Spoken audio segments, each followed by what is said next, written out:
These are the blunders from down thunder that made Australia great.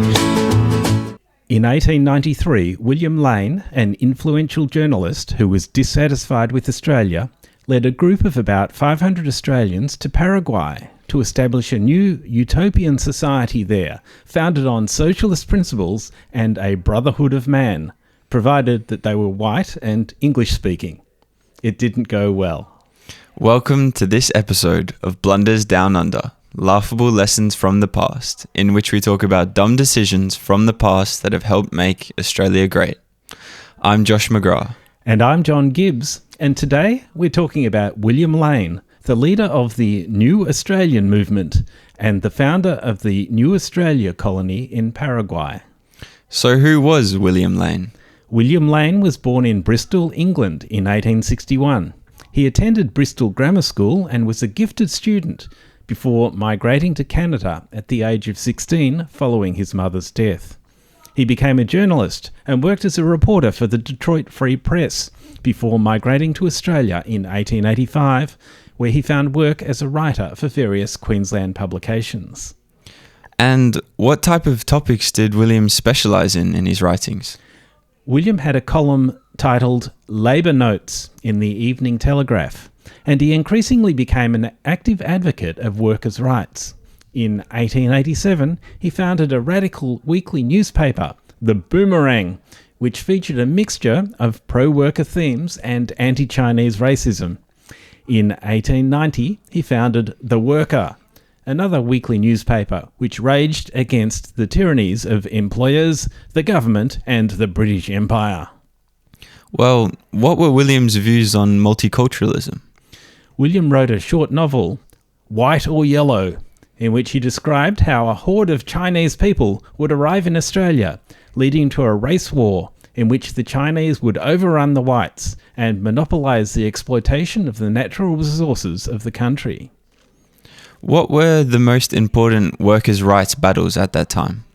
By the 1890s, wool had become one of Australia's most important industries, and most shearers had joined the Amalgamated Shearers Union. In 1890, the union prohibited members from working with non-union members, and this led to a series of battles with the pastoralists who hired the shearers.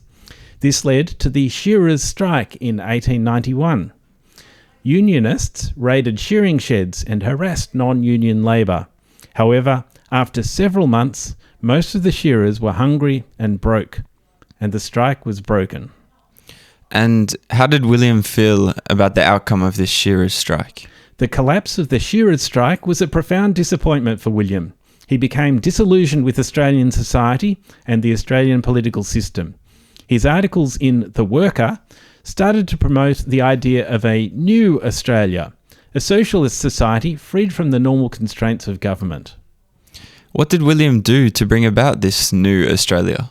William founded the New Australia Cooperative Settlement Association in 1892 and began recruiting people to join the movement. The country of Paraguay was trying to rebuild after more than half the country's population had been lost in a war, and the government of Paraguay offered the group a large area of good land. A ship was chartered to take the first group of settlers to Paraguay in mid-1893. And what happened when they arrived in Paraguay? Upon arriving in Paraguay, the settlers started building their houses. However, conflict soon broke out over the rules which William tried to enforce. One rule was that there could be no alcohol. William's father had been an alcoholic, which made William a staunch opponent of alcohol.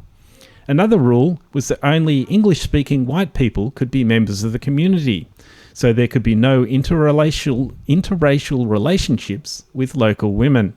This was especially difficult because a majority of the settlers were men, whereas almost all of the locals were women, the local men having died in the war. Another cause of conflict was that although William was a good journalist, he was too dictatorial to be a good leader. What were the outcomes of these conflicts? A second group of settlers arrived in 1894, and shortly after that, the colony of New Australia split apart. William blamed conflicts on the people who had come out as settlers, while most of the settlers blamed William. Some of the settlers were competent farmers, but others were described as misfits, failures, and malcontents of the left wing of Australian democracy. The fact that they felt they needed to leave Australia to find new opportunities elsewhere suggests that they may have been difficult people to please. What was the outcome of the conflicts? In May 1894, William and 58 others who still supported his leadership moved to a location some 72 kilometres away and set up a new colony called Cosme. The rest of the colonists remained at New Australia. However, the move to Cosme didn't end the conflicts for William, and conflicts arose in the Cosme colony between those who supported William's policies and those who were very critical of them. What happened to the New Australia colony? The New Australia colony elected Frederick Kidd as its new leader. However, crop failures and instability amongst the population of settlers led to difficulties. The Paraguayan government started to provide subsidies, but they stopped when President Gonzalez was overthrown. The original agreement establishing the colony was cancelled in 1897, and the assets of New Australia were auctioned, with the proceeds being divided amongst the remaining colonists. Some settlers stayed on as farmers, some moved to other parts of Paraguay, and some returned to Australia. What happened to the Cosme colony? The Cosme colony lasted for another decade before being broken up into individual landholdings in 1909. However, William had become disillusioned and lost interest some 10 years earlier, returning briefly to Australia before settling in New Zealand. He became a feature writer for the New Zealand Herald, although by now his political views had swung sharply around, and he was now ultra-conservative and pro-empire, although he still remained strongly anti-Asian. Well, what happened to William and his sons? One of William's sons, Charles, had died in Paraguay in 1895 at the Cosme colony after being struck by a cricket ball. Another son, Donald, was killed on the first day of the Anzac landings at the beaches of Gallipoli. William himself died in Auckland in 1917 at the age of 56. What's the moral of this story? If your plan involves attracting people to follow you based on their dissatisfaction with their lives, it won't be long before they become dissatisfied with you.